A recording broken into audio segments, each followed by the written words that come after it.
भारतीय संविधान का अनुच्छेद 10 नागरिकता के अधिकारों के बने रहने के बारे में प्रावधान करता है। कॉन्टिनेंस ऑफ सिटीजनशिप राइट्स के बारे में है।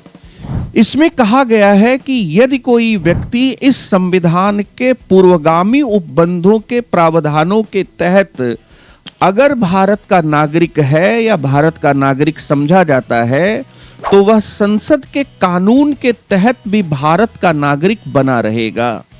दरअसल अनुच्छेद 10 दो दृष्टियों से बहुत महत्वपूर्ण है।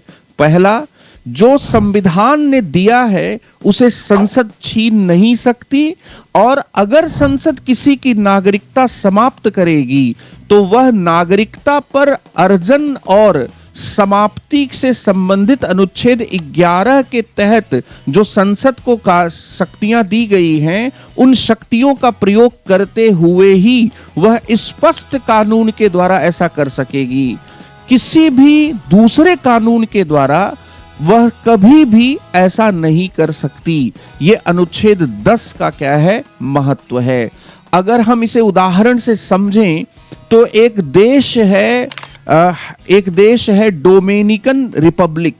वहां 2013 में 2 लाख से अधिक, जिसमें ज्यादातर हैती मूल के लोग थे, उनकी बर्थ राइट सिटीजनशिप समाप्त कर दी गई। सुप्रीम कोर्ट के फैसले और हैती रिपब्लिक, जो डोमिनिकन रिपब्लिक है, उसके संसद के कानून के द्वारा 1929 के बाद ऐसे लोग जिनका डोमिनिकन रिपब्लिक में जन्म हुआ है लेकिन जिनके माता पिता 1929 के बाद क्या है वहां के नागरिक नहीं थे, उनकी नागरिकता समाप्त कर दी गई। इसलिए कई बार संविधान कुछ देते हैं लेकिन संसद उसे क्या करती है, छीन सकती है। और संसद जब छीन सकती है तो ऐसी स्थिति में क्या है, ये प्रावधान क्या है, सही नहीं होगा।